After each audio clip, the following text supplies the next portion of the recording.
खबर इस वक्त हम अपने दर्शकों को बता रहे हैं। आजम खान ने सपा प्रत्याशी के नाम का ऐलान कर दिया है और पार्टी कार्यालय पर आजम खान ने प्रत्याशी के नाम की घोषणा की और इस दौरान उन्होंने वहां मौजूद लोगों से अपील की है कि किस तरह से ये सीट जीतना समाजवादी पार्टी के लिए नहीं बल्कि आजम परिवार के लिए कितना महत्वपूर्ण है, क्योंकि अभी उनके केसेस चल रहे हैं, दिक्कत और ना बढ़े, ऐसे में वे चाहते हैं कि ये सीट जीते। और अब देखिए रामपुर उपचुनाव की जंग में बड़ी पार्टियों के प्रत्याशियों का ये ऐलान, नाम और चेहरे आपके सामने। घनश्याम लोधी हैं, भाजपा उम्मीदवार हैं, और देखिए आसिम राजा समाजवादी पार्टी के उम्मीदवार घोषित कर दिए गए हैं। आधिकारिक तौर पर पर्चा उन्होंने खरीदा और अब आखिरी दिन है, नामांकन अपना दाखिल किया जाएगा। तो जहां दोनों ही सीटों पर अब लगभग तस्वीर साफ हो गई है कि किनके बीच कड़ी टक्कर रहने वाली है। जिस तरह से आजमगढ़ की बात करें तो त्रिकोणीय मुकाबला रहने वाला है। कांग्रेस ने अपने प्रत्याशी दोनों ही सीटों से नहीं उतारे और रामपुर से अब उपचुनाव की जो जंग है वो किनके बीच में है आपके सामने है। अनुभव हमारे संवाददाता जुड़ चुके हैं। अनुभव, क्योंकि देखिए सस्पेंस को तो रखा गया था लेकिन आज का दिन बहुत अहम था और अब नाम का ऐलान भी हो चुका है। आसिम राजा उम्मीदवार घोषित किए गए हैं, लेकिन दूसरी तरफ घनश्याम यादव भी हैं जो कि समाजवादी पार्टी से ही भारतीय जनता पार्टी में आ गए थे चुनावों के दौरान। तो ये मुकाबला कितना दिलचस्प दिखाई देने वाला है? देखिए खुद आजम खान ने ये नाम घोषित किया है आसिम राजा का, और आसिम राजा जो है वो आजम खान के सहयोगी रहे हैं, करीबी हैं। और चर्चा थी कि तंजीम फातिमा वहाँ से चुनाव लड़ेंगी, लेकिन तंजीम फातिमा चुनाव नहीं लड़ रही है। अब आसिम राजा वहाँ से चुनाव लड़ेंगे। आजम खान के परिवार का सदस्य होकर चुनाव लड़ना अलग बात है और आजम खान का करीबी होकर चुनाव लड़ना ये अलग बात है। अब क्या समाजवादी पार्टी में गुटबाजी सामने नहीं आएगी? क्योंकि अगर आसिम राजा पार्टी के लिए काम कर रहे थे तो तमाम और सारे लोग होंगे वो भी पार्टी के लिए लंबे समय से काम कर रहे होंगे, वो इस बात पर तो चुप हो जाते कि चलो भाई आजम साहब के परिवार में टिकट गया है क्योंकि उन्होंने ही लोकसभा की सदस्यता से इस्तीफा दिया था। पर अब आसिम राजा के नाम पर क्या सबको एकजुट होकर सब लोग मान जाएंगे? ये एक बड़ा चैलेंज होगा खासतौर से समाजवादी पार्टी के लिए। और ऐसे समय पर देखिए जब नामांकन के लिए 2 घंटे का ही वक्त बचा है, आप जाकर किसी न किसी को तो आपको चुनाव लड़ाना ही, तो उसमें कुछ सस्पेंस रह नहीं जाता। हाँ, ये सस्पेंस आप तब रखते जब आप किसी को न बताते। जब आजम खान को ही तय करना था, आसिम राजा को ही चुनाव लड़ना था, तो पहले भी इसकी घोषणा की जा सकती थी, क्योंकि इससे कार्यकर्ताओं के बीच एक मैसेज जाता है कि हमें किसके लिए कैंपेन करना है, किसके लिए वोट मांगना है, किसके लिए किस तरीके से कहाँ पर प्रचार करना है। अब आज नामांकन तो खैर फाइल हो रहा है। घनश्याम लोधी जिसकी आपने बात की बीजेपी की तरफ से, उन्होंने भी नामांकन दाखिल किया है और वो भी कभी आजम खान के बहुत बड़े करीबी थे। बिल्कुल, अगर हम कहें तो आजम खान का एक तरीके से रामपुर में अगर सारा कोई काम देखता था तो घनश्याम लोधी देखते थे, पर विधानसभा चुनाव से ठीक पहले वो समाजवादी पार्टी छोड़कर बीजेपी में आ गए। तो उनको भी तो आजम खान की स्ट्रेटजी पता होगी ना, आजम खान किस तरीके से चुनाव लड़ते रहे हैं, किस तरीके से उनकी स्ट्रेटजी रही है, इस चीज़ को तो घनश्याम लोधी जानते होंगे। और आजम खान के अब करीबी हैं आसिम राजा, उनको चुनाव हराने के लिए घनश्याम लोधी भी वही सारी स्ट्रेटजी अपनाएंगे, वही सारी ट्रिक का इस्तेमाल करेंगे। तो अब आप देखिए किस तरीके से रामपुर में वहाँ पर आप बीजेपी और समाजवादी पार्टी के बीच मुकाबला है, क्योंकि बसपा ने वहाँ कैंडिडेट नहीं खड़ा किया। कैंडिडेट क्यों नहीं खड़ा किया मायावती ने? इसलिए कि आजम खान के समर्थन में, यानी मुस्लिम समाज का समर्थन मिले पार्टी को, खासतौर से आजमगढ़ में। इसलिए रामपुर में मायावती ने अपना कैंडिडेट नहीं उतारा था। क्यों? उनको भी लग रहा था कि शायद आजम खान के परिवार से उनकी पत्नी तंजीम फातिमा वहाँ से चुनाव लड़ेंगी, इसीलिए उन्होंने कहा कि हम वहाँ पर अपना कैंडिडेट नहीं उतारेंगे और आजमगढ़ में एक मजबूत प्रत्याशी दे दिया, गुड्डू जमाली को दे दिया। गुड्डू जमाली जिस तरीके से वहाँ कैंपेन कर रहे हैं, सबसे पहले उन्होंने नामांकन कर दिया था। तो अब ये समाजवादी पार्टी की क्या स्ट्रेटजी होगी, क्या रणनीति होगी? क्योंकि देखिए आज आखिरी दिन था, नाम घोषित करना ही था। धर्मेंद्र यादव वहाँ पहुँचे, आजमगढ़ कलेक्ट्रेट में नामांकन कर रहे हैं। अभी जो हम क्या रामपुर में वहाँ पर भी समाजवादी पार्टी के जो उम्मीदवार जिसको घोषित किया आजम खान ने, आसिम राजा, वो भी अब जाकर अपना नामांकन फाइल करेंगे, क्योंकि तकरीबन 1.5 घंटे का ही वक्त अभी बचा हुआ है नामांकन फाइल करने के लिए। तो अब समाजवादी पार्टी की क्या स्ट्रेटजी रहेगी खासतौर से कैंपेनिंग को लेकर, बीजेपी की क्या स्ट्रेटजी रहेगी कैंपेनिंग को लेकर, ना केवल रामपुर में बल्कि आजमगढ़ में, वो काफ़ी महत्वपूर्ण हो जाता है। आपने स्वतंत्र देव सिंह को सुना, उन्होंने क्या कहा आजमगढ़ में। दिनेश लाल यादव निरहुआ क्या कह रहे हैं? स्वतंत्र देव सिंह ने कहा कि इस बार हम बड़ी जीत हासिल करेंगे। आजमगढ़ जहां अभी विधानसभा के चुनाव हुए 10 की 10 सीटें बीजेपी हार गई, एक भी सीट नहीं जीत पाई।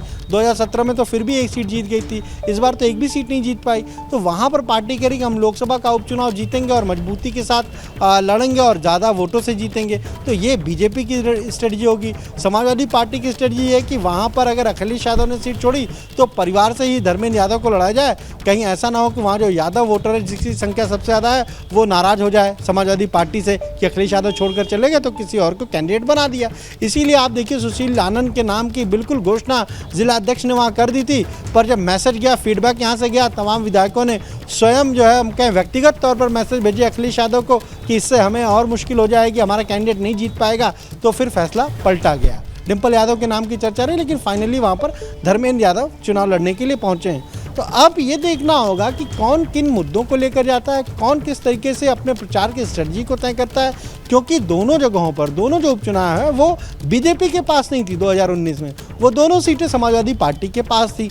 अब इनमें से अगर बीजेपी एक भी सीट गेन कर लेती है तो उसके लिए तो ये एक मैसेज देने के लिए रहेगा कि 2024 के लोकसभा चुनाव से पहले देखिए हमने क्या किया। अगर आजमगढ़ या रामपुर कहीं पर भी तो वो यही मैसेज देगी कि देखिए हमने समाजवादी पार्टी के गढ़ में सेंध लगा ली। और अगर समाजवादी पार्टी दोनों सीटों पर अपनी स्थिति बरकरार रखती तो फिर बीजेपी तब भी यही मैसेज देगी कि ये सीट तुम्हारे पास थी नहीं, ये तो समाजवादी पार्टी का गढ़ है, जब 24 के चुनाव आएंगे तो हम उस तरीके से तैयारी करके लड़ेंगे। तो ये काफी महत्वपूर्ण है यहाँ पर रिटेन करना इन दोनों सीटों को और बीजेपी की तरफ से एक बड़ी चुनौती पेश करना। हालांकि बसपा भी एक सीट पर चुनाव लड़ रही है, लेकिन ये भी बताएं अनुभव कि जिस तरीके से हमने देखा कि इन दोनों ही सीटों पर प्रत्याशी आखिरी वक्त तक समाजवादी पार्टी की तरफ से बहुत सस्पेंस के तौर पर रखे गए थे और बहुत सारे नामों के बदलाव के बाद ये कुछ चयन किए गए हैं। तो ऐसे में ये बताइए, खास तौर पर रामपुर की अगर बात करें तो रामपुर में क्या लग रहा है, जहां आजम खान हर बार जब भी वे मीडिया से मुखातिब होते हैं, वहां की जनता से मुखातिब होते हैं, तो एक मार्मिक अपील करते हैं। वो तमाम चीजों को सामने रखते हैं कि उनके साथ कितना बुरा हुआ है, जेल में वे रहे, कितने प्रताड़ित वे हुए, शोषित हुए, और इस वक्त अगर रामपुर की जनता बचाना चाहती है तो उनका साथ दे। ये अपील किस तरह से काम करेगी रामपुर में उपचुनाव के दौरान? जब हम कहें इलेक्शन होता है, कैंपेन होता है, तो इस तरह की अपील जो है वो नेता करते भी हैं, मार्मिक अपील करते हैं, भावनात्मक अपील करते हैं, क्योंकि उनको लगता है कि वोटर का कनेक्ट इससे जुड़ेगा, उनके साथ आएगा और जब वोटिंग होगी तो शायद वोट उनको मिलेगा। पर चूंकि आजम खान तो सही बात है 27 महीने तक जेल में रहे और तमाम सारी चीज़ें जो है वो उनके परिवार के लोग कहते हैं कि उन्हें जेल में किस तरह से मुश्किलों का सामना करना पड़ा, और यही लोग कह रहे थे कि अखिलेश यादव वहाँ नहीं गए, मिलने नहीं गए, नाराज़गी थी, तमाम सारी चीज़ों को लेकर नाराज़गी भी बताई जा रही थी। लेकिन जब रामपुर में टिकट देने की बारी आई, अखिलेश यादव हॉस्पिटल गए, 2.5 घंटे तक मुलाकात हुई और वहाँ पर आजम साहब को यही कहा कि आप ही तय करिए, आप ही तय करेंगे कि वहाँ कौन कैंडिडेट लड़े, हम तो चाहते हैं कि घर से कोई लड़े, क्योंकि आजम खान की बहू का भी नाम था, उनकी पत्नी का भी नाम था। और फिर आजम खान ने आज जब उनको जिम्मेदारी अखिलेश यादव ने सौंप दी, उसके बाद खुद आजम खान ने ये तय किया कि ठीक है, क्योंकि देखिए दोनों नाम, चाहे हम बात करें आज जो नाम घोषित किया है खुद आजम खान ने असीम राजा का, वो भी नाम चर्चा में था, तंजीम फातिमा का भी नाम चर्चा में था। तो ऐसा सरप्राइज कोई समाजवादी पार्टी ने नहीं दिया कि अरे बिल्कुल एक अलग तीसरा नाम सामने आ गया कि अरे ये तो नाम कहीं था ही नहीं चर्चा में और ये कहाँ से चुनाव लड़ने लगे। तो नामांकन पत्र पहले ही खरीद लिया था, मैसेज कहीं ना कहीं आजम खान ने दे ही दिया होगा असीम राजा को कि भाई नामांकन पत्र खरीद के रख लो। उन्होंने अपने मन में पहले ही विचार किया होगा कि तंजीम फातिमा को नहीं लड़ाना है। हाँ, एक और बात ज़रूर है कि आजम खान के जो लोग हैं उनके अगर उनकी माने तो कहीं ना कहीं कोशिश ये थी कि तंजीम फातिमा को अभी जो राज्यसभा का ये निर्विरोध निर्वाचन हुआ है, जहाँ पर बीजेपी के जो है हम कहें 8 और 3 समाजवादी पार्टी के सदस्य निर्विरोध निर्वाचित हुए, वो वहाँ पर चाह रहे थे कि एक बार फिर से राज्यसभा का ही अगर सीट मिल जाए, बर्थ मिल जाए तो वहाँ पर भेजा जाए, इसलिए वो तैयार थे। पर वहाँ कौन गया, वहाँ पर कपिल सिब्बल को भेजा, क्योंकि खुद कपिल सिब्बल ने ही पूरी मदद की है आजम खान की जेल से बाहर आने में। उन्होंने ही मुकदमा लड़ा सुप्रीम कोर्ट में और तब जाकर आजम खान जेल से बाहर आए। तो कहीं ना कहीं कपिल सिब्बल ने इस बात के लिए आजम खान को भी कहा, और अखिलेश यादव ने तो खुद दिल्ली जाकर कपिल सिब्बल से मुलाकात की थी और तमाम सारी बातों पर जब सहमति बनी, आजम खान की तरफ से भी ये कहा गया कि हाँ कपिल सिब्बल बहुत बेहतर उम्मीदवार होंगे, अगर वो जाएंगे तो उन्हें खुशी होगी। क्यों? क्योंकि वो जिस तरीके से उन्होंने पैरवी की, तमाम सारे अगर हम कहें जिस तरीके से कोर्ट में उन्होंने पैरवी की, 27 महीने से जमानत नहीं हो रही थी और जमानत दिलाई है।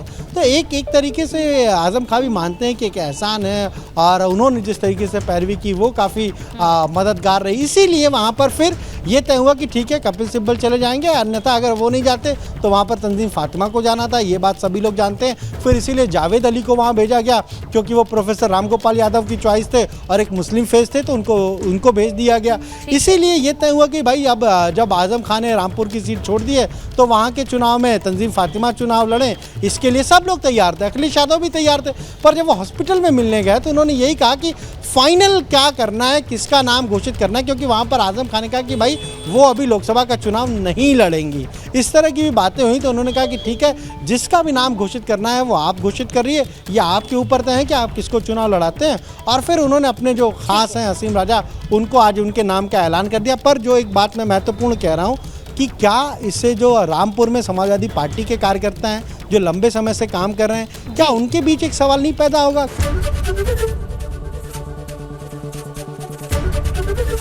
एबीपी गंगा, खबर आपकी, जुबान आपकी।